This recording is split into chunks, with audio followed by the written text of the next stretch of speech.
ಈಗ ನಾವು election canvas start ಮಾಡಿದಾಗ ನಾವು ಕೂಡ ಆಕಾಂಕ್ಷೆ ಅಂತೇಳಿ ನಾವು ಕೂಡ ಒಂದು ಸಂಘಟನೆನ ಶುರು ಮಾಡಿದ್ದಂಥದ್ದು. ಮುಂಚೆಯಿಂದನೂ ಹೇಳ್ತಾ ಬಂದಿದ್ದೀವಿ, ನಾವು ಕೇವಲ ಆಕಾಂಕ್ಷೆ ಅಷ್ಟೇ. ಟಿಕೆಟ್ ಯಾರಿಗೂ ಕೊಟ್ಟರು ಕೂಡ ನಾವು ಪಾರ್ಟಿ ಕೆಲಸ ಮಾಡೋಂಥ ಕೆಲಸ ಮಾಡ್ತೀವಿ ಅಂತ. ಈಗ ಸಾಮಾನ್ಯವಾಗಿ ಕಾರ್ಯಕರ್ತರು ಬೇಜಾರಾಗಿರುತ್ತೆ, ಯಾಕಂದರೆ ಯಲಹಂಕ ಕಾರ್ಯಕರ್ತರು ಮುಖಂಡರಿಗೆ ಒಂದು ಹೋಪ್ಸ್ ಇರುತ್ತೆ ಸಿಗುತ್ತೆ ಅಂತ. ಸ್ವಲ್ಪ ಅಸಮಾಧಾನ ಇರುತ್ತೆ. ನಮಗೇನು ಪಾರ್ಟಿ ಮೇಲೆ ಅಸಮಾಧಾನ ಇಲ್ಲ, ಪಾರ್ಟಿ ಆಗಲಿ ಮತ್ತು ನಮ್ಮ ಪಾರ್ಟಿ ಮುಖಂಡರಾಗಲಿ ಅವ್ರ ಮೇಲೆ ಅಸಮಾಧಾನ ಇಲ್ಲ. ಈಗೆಲ್ಲ ನಾವು ಕೂಡ ಈಗ ಮೀಟಿಂಗ್ ಮಾಡಿ ಎಲ್ಲ ಒಟ್ಟಾರೆ ಹೋಗ್ಬೇಕಾದ ನಾವು. ನಮಗೆ ಕ್ಯಾಂಡಿಡೇಟ್ ಯಾರೇ ಆದರೂ ಕೂಡ ನಮಗೆ ಮೋದಿಜಿಯವರೇ ನಮ್ಮ ಕ್ಯಾಂಡಿಡೇಟ್ ಇದ್ದಂಗೆ ದೇಶದ ಎಲೆಕ್ಷನ್ನು.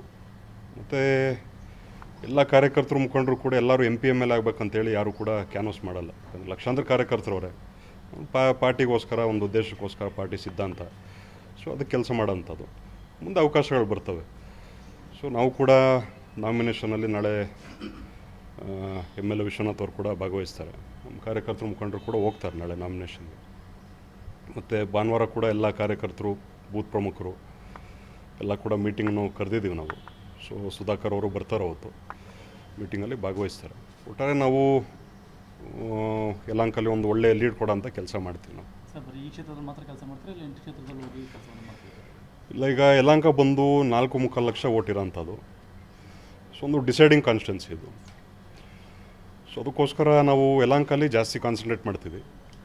ಮತ್ತು ಸ್ವಲ್ಪ ಈ ರೋಡ್ ಶೋ ಅದು ಇದು ಇದ್ದಾಗ ಮತ್ತು ನಮಗೆ ಪರಿಚಯ ಇರೋಂಥ ಒಂದಷ್ಟು ಯುವಕರು ಕಾರ್ಯಕರ್ತರು ಇರ್ತಾರಲ್ಲ, ಅಂಥವ್ರನ್ನ ಜಸ್ಟ್ ಮಾತಾಡ್ಸ್ಕೊಂಬರೋ ಅಂಥ ಕೆಲಸ ಮಾಡ್ತೀವಿ. ಮೇಯ್ನಾಗಿ ನಾವು ಯಲಹಂಕ ಕಾನ್ಸಂಟ್ರೇಟ್ ಮಾಡ್ತೀವಿ.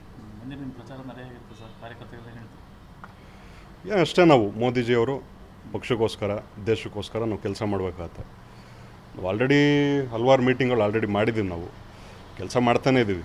ಜಸ್ಟು ಕ್ಯಾಂಡಿಡೇಟು ಟಿಕೆಟ್ ಕೊಟ್ಟಾದ್ಮೇಲೆ ಕೆಲಸ ಮಾಡ್ತೀವಿ ಅನ್ನೋಂಗೆ ಏನಿಲ್ಲ. ನಾವು ಮುಂಚೆನೂ ಕೆಲಸ ಕಂಟಿನ್ಯೂಸ್ ಆಗಿ ಮಾಡ್ತಾನೇ ಇದ್ದೀವಿ, ಅದನ್ನು ಮುಂದುವರಿಸ್ತಾ ಹೋಗ್ತೀವಿ. Thank you.